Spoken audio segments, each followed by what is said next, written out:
Bismillahirrahmanirrahim. Assalamualaikum warahmatullahi wabarakatuh.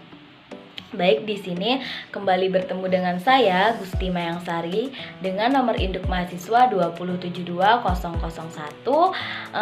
Di sini saya merupakan salah satu mahasiswi dari Universitas Islam Negeri Sultan Toha Saifuddin Jambi, Fakultas Tarbiyah dan Keguruan dari program studi biologi kelas 6A.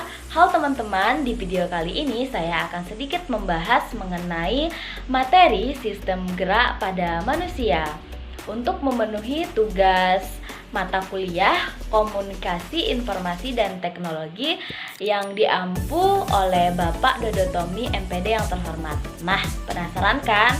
Saksikan. Nah, di sini langsung saja yang pertama kita masuk pada pembahasan, yang mana di sini saya hanya sedikit saja menyinggung mengenai sistem gerak karena teman-teman pasti tidak asing lagi kan dengan materi ini.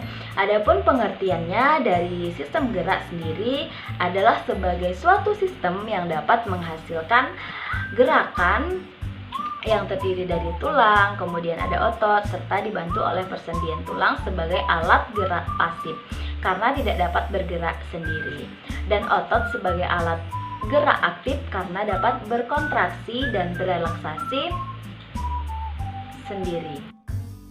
Kemudian yang selanjutnya yaitu ada alat gerak pada manusia.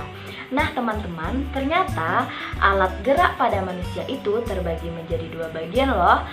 Bagian yang pertama itu dinamakan alat gerak pasif dan bagian yang kedua itu dinamakan alat gerak aktif. Seperti yang sudah kita singgung di awal tadi, berarti alat gerak pada manusia itu ditandai dengan dua hal tersebut. Nah, selanjutnya itu pengertian dari apa itu alat gerak aktif dan pasif. Yang pertama itu ada yang namanya alat gerak aktif, yang mana alat gerak aktif ini merupakan organ yang memiliki kemampuan untuk kontraksi, relaksasi, dan juga bisa bergerak. Dan dalam hal ini alat gerak aktif itu adalah otot. Nah, nextnya itu adalah alat gerak pasif. Alat gerak pasif adalah alat gerak yang bergerakannya itu perlu bantuan dari alat gerak lainnya. Nah, alat gerak pasif ini terdiri dari tulang, kemudian ada sendi dan ligamen. Nah, nextnya itu mengenai rangka badan. Di sini kembali bisa teman-teman lihat sudah sangat jelas bagian-bagian apa saja yang ada di rangka kita, manusia, yang sudah terstruktur nama-namanya beserta bentuk-bentuknya digambar. Secara garis-garis besarnya, rangka badan meliputi ruas-ruas tulang belakang, tulang dada, tulang rusuk, tulang gelang bahu, dan tulang gelang panggul.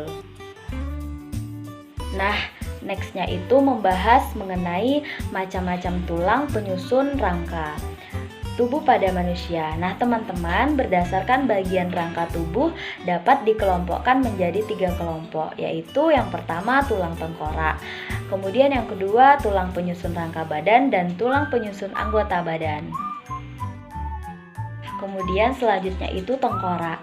Anatomi dari tulang tengkorak itu sendiri bisa teman-teman lihat di bagian gambar. Di bagian gambar tersebut sudah tersusun struktur dari tengkorak. Nah, mengenai tengkorak, tulang tengkorak dapat dibedakan menjadi dua bagian, yaitu tulang di bagian kepala, kemudian tulang di bagian muka.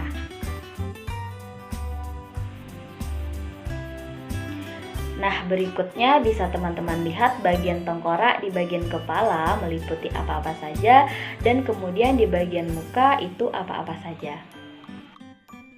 Nah, selanjutnya itu mengenai rangka tubuh manusia. Di sini ada beberapa fungsi dari rangka tubuh manusia itu sendiri. Nah, yang bagian pertama itu untuk menegakkan badan, kemudian untuk memberi bentuk tubuh, dan selanjutnya untuk melindungi bagian-bagian tubuh yang penting. Lalu sebagai tempat melekatnya otot, kemudian sebagai tempat pembuatan sel darah merah dan sel darah putih, dan sebagai alat gerak pasif.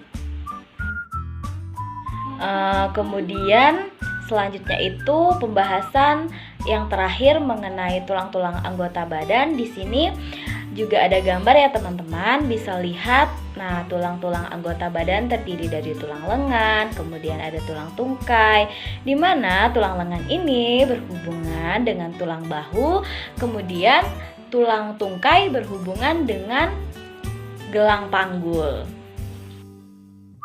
Teman, itulah sedikit pembahasan mengenai sistem gerak pada manusia. Semoga bermanfaat ya.